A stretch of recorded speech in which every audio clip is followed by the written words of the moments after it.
Hello मेरे प्यारे प्यारे चार्टर्ड अकाउंटेंट्स, ये वीडियो है स्पेशली सीए इंटर स्टूडेंट्स के लिए जो टारगेट कर रहे हैं मई 2025 का अटेम्प्ट। देखो, इस वीडियो में मैं सबसे पहले तो डिस्कस करूंगा कि आपके अब जो रिमेनिंग डेज़ हैं उसमें क्या स्ट्रेटजी आपको रखनी है।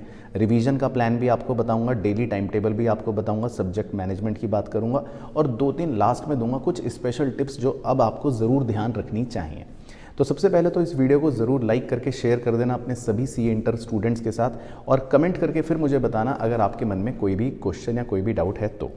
देखो बच्चों, सबसे पहले बात शुरू करते हैं। अब हम फरवरी के महीने में बैठे हुए हैं और आपके पास जो समय है लगभग अगर मैं 15 दिन फरवरी के हटा दूं तो आधा फरवरी बचा है मुश्किल से। मार्च और अप्रैल, मई में है हमारा एग्ज़ाम।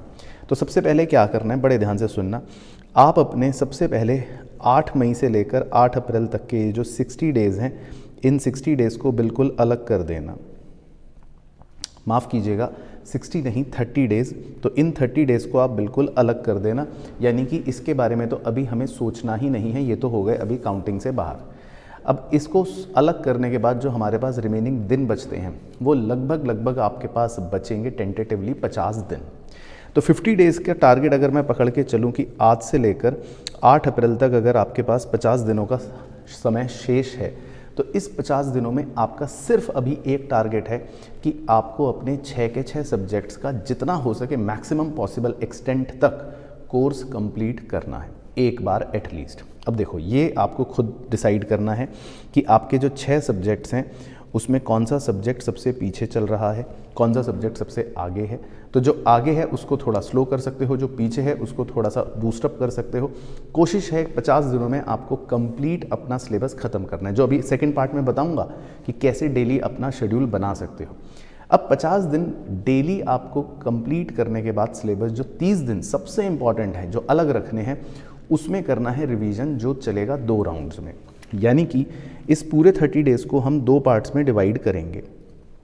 पहला पार्ट होगा हमारा 18 दिनों का 18 डेज़ और दूसरा पार्ट होगा हमारा 12 दिनों का 12 डेज़, जिसको हम बोलेंगे 2 राउंड्स ऑफ रिवीजन। यानी कि 18 दिनों का रिवीजन 1 और 12 दिनों का रिवीजन 2। तो पहले मैं रिवीजन की एक बेसिक स्ट्रेटेजी बता रहा हूँ जिसको फॉलो करना ही करना है आपको। वो है जो राउंड 1 ऑफ रिवीजन होगा 18 दिनों का, उसमें आपको सीक्वेंस वाइज आपके 6 पेपर्स हैं, सीक्वेंस वाइज यानी कि सबसे पहला पेपर है अगर एडवांस अकाउंट, उसके बाद लॉ, उसके बाद टैक्स एंड सो ऑन।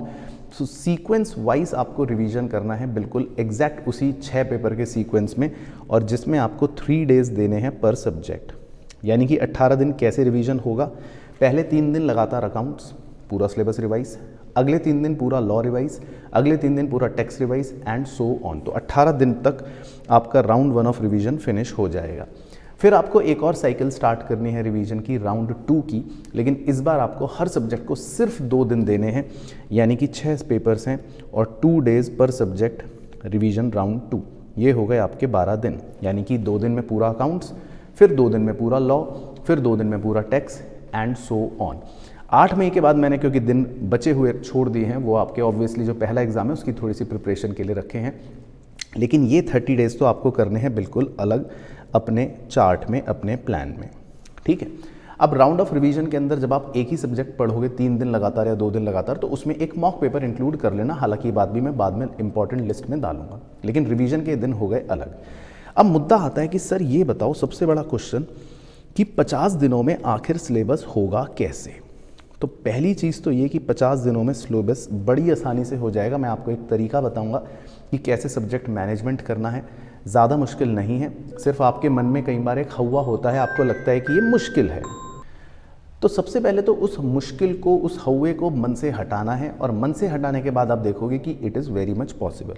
चलो बात करते हैं 50 दिन आपको कैसा शेड्यूल रखना है। मैं आपको एक क्वेश्चन पूछता हूँ कि आप सिंपल 50 दिनों के अंदर डेली देखो 10 से 12 घंटे का इनपुट दो। आप डेली अब 12 घंटे कोशिश करो पढ़ो। अब पढ़ना कैसे है वो दिखाता हूँ आपको। सिंपल कुछ नहीं करना, आप अपने लिए 4 स्लॉट्स बनाओ, जिन 4 स्लॉट्स में आपको 3 घंटा ईच देना है। देखो, आप चाहे आप सुबह जल्दी उठते हो, रात को लेट सोते हो, या रात को जल्दी उठते हो, सुबह लेट उठते हो, मुझे नहीं पता, आपको 4 स्लॉट्स बनाने हैं 3-3 घंटे के। Let's say slot 1, slot 2, slot 3 और स्लॉट 4। यानी कि टोटल आपको 12 घंटे का तो इनपुट अब देना है, और तो उतना तो देना भी चाहिए, है ना। जिसको आपने 4 स्लॉट्स में डिवाइड कर लिया, थोड़ा बहुत ऊपर नीचे अपने हिसाब से कर सकते हो। अब इन 4 स्लॉट्स में पढ़ना क्या है, देखो बड़े ध्यान से देखना, 6 के 6 सब्जेक्ट्स क्लियर हो जाएंगे, लेकिन उसके अंदर स्ट्रेटेजी बताऊंगा क्या है। स्लॉट 1 जो है, यानी कि जो 3 घंटे का आपका टाइम है, उसमें आपको एक दिन पढ़ना है लॉ, एक दिन पढ़ना है ऑडिट, लॉ ऑडिट, क्योंकि ये दोनों थ्योरेटिकल सब्जेक्ट है, तो आपको डेली एक सब्जेक्ट थ्योरेटिकल कवर करना है। लॉ आपका ग्रुप 1 को कवर कर लेगा, ऑडिट आपका ग्रुप 2 को कवर कर लेगा। ये हो गया ऑल्टरनेट डेज। दूसरा स्लॉट जो है 3 घंटे का, वो आपको डेली पढ़ना है टैक्स। तो यानी कि टैक्स ऐसा सब्जेक्ट है जो बड़ा सब्जेक्ट है, स्कोरिंग भी है और वास्ट है, तो इसको तो छोड़ ही नहीं सकते, तो इसको तो आपको रोज़ पढ़ना है, डेली के डेली। उसके बाद तीसरा सब्जेक्ट है आपका कॉस्ट अकाउंटिंग। अब क्योंकि ये ग्रुप 2 के अंदर है, जैसे टैक्स आपका ग्रुप 1 के अंदर है, कॉस्ट आपका ग्रुप 2 के अंदर है, तो एक सब्जेक्ट आपका अगर टैक्स स्ट्रांग रहता है ग्रुप 1 में, तो दूसरा सब्जेक्ट कॉस्ट आपका स्ट्रांग और स्कोरिंग रहता है ग्रुप 2 के अंदर। कॉस्ट को आपको डेली पढ़ना है। कॉस्ट भी स्कोरिंग सब्जेक्ट है, वास्ट भी है, और कई बार बच्चे इसको इग्नोर करते हैं, मार्क्स कम आते हैं, जबकि ये स्कोरिंग है, इसमें तो आपको ज़्यादा मार्क्स आ सकते हैं। तो कॉस्ट को भी डेली पढ़ना है। और जो चौथा स्लॉट बचा आपका, उसमें आपको ऑल्टरनेटिव डेज पढ़ना है एडवांस अकाउंट्स, ये आपका ग्रुप 1 कवर करेगा, और FM SM, तो एक दिन अकाउंट्स एक दिन FM, एक दिन अकाउंट्स एक दिन FM। रीज़न बीइंग, क्योंकि एडवांस अकाउंट का देखो आपका पहला पेपर भी है, तो उसमें हमेशा बच्चा ज़्यादा जान लगाता है, 5 दिन लगातार पढ़ेगा, रिवीजन के राउंड भी हैं, और अकाउंट आप बचपन से पढ़ रहे हो, काफ़ी चीज़ें मतलब उसमें सिंपल रहती हैं, या आप कह सकते हो फेमिलियर रहती हैं। और FM SM सब्जेक्ट की बात करूँ तो वो कंपैरेटिवली ईजी है, वो ग्रुप 2 को कवर कर लेगा। तो ग्रुप 1 ग्रुप 2, तो एक दिन पढ़ो अकाउंट्स, एक दिन FM, अकाउंट्स FM, ये आपको रखना है ऑल्टरनेटिव डे। तो अगर पूरे दिन की दिनचर्या आपकी कवर करूं तो टोटल आपको दिन में 4 सब्जेक्ट्स पढ़ने हैं रोज़, जिसमें टैक्स और कॉस्ट तो डेली ही पढ़ना है। अब स्लॉट आप डिसाइड कर लो कब पढ़ना है। मॉर्निंग में थ्योरी पढ़नी है, तो पहला स्लॉट लॉ और ऑडिट वाला जो है वो रख लो, और दूसरा सब्जेक्ट हो गया आपका टैक्स, तीसरा सब्जेक्ट हो गया कॉस्ट, वो डेली कवर करना है। और रात के स्लॉट में अगर आपका मन करे तो रख लो अकाउंट्स, और अगले दिन रख लो FM SM, अकाउंट्स और FM SM। तो डेली आपको बेसिकली 4 सब्जेक्ट्स कवर करने, 2 उसमें स्लॉट्स चलेंगे ऑल्टरनेटिव डेज वाले, लॉ और ऑडिट, और अकाउंट्स और FM, 2 सब्जेक्ट्स आपको डेली रखने। अब इसको आप अपने हिसाब से भी थोड़ा सा शफल कर सकते हो। अगर आपको लगता है कि कोई एक सब्जेक्ट बहुत स्ट्रांग है तो उसको ऑल्टरनेटिव डे में रख लो, जो वीक है उसको डेली में रख लो। 50 दिन लगातार ये फॉलो करना है, तो आप हर सब्जेक्ट में कम से कम 70, 80, 90 या 100% कवरेज तक तो पहुंच जाओगे, जो सफिशिएंट रहेगा। और उसके बाद आपके वो राउंड 1 ऑफ रिवीजन 18 दिन और राउंड 2 ऑफ रिवीजन 12 दिन का चलेगा, जो बहुत ज़्यादा ज़रूरी है। देखो वीडियो लंबी नहीं कर रहा हूँ, सीधा 3 बात मुद्दे की बताऊँगा। इसको पूरे 50 भी, 60 भी, 70, 80, 90 दिनों तक फॉलो करना है। वो ये लिखित प्रैक्टिस ज़रूर करनी है, ऊपर से बिल्कुल भी नहीं देखना, ठीक है। तो कोशिश करो एक टाइम फिक्स रखकर हर सब्जेक्ट का, चाहे 1 घंटा आधा घंटा देख कर, बिना देखे कैसे मन करे वैसे लिखना ज़रूर। राइटिंग प्रैक्टिस ज़रूर होनी चाहिए, पेन उठना चाहिए, ये नहीं कि पेन रखा है ऊपर से देखे क्वेश्चन हाँ हो गया, नहीं। दूसरा है मॉक पेपर, ये ज़रूर इंक्लूड करना। अब चाहे रिवीजन राउंड्स में करो, लेकिन मेरी सजेशन होगी थोड़ा सा पहले भी इनको एक चाहे लिख कर ज़रूर इंक्लूड कर लो। तीसरा, प्लान पे स्टिक रहना भाइयों।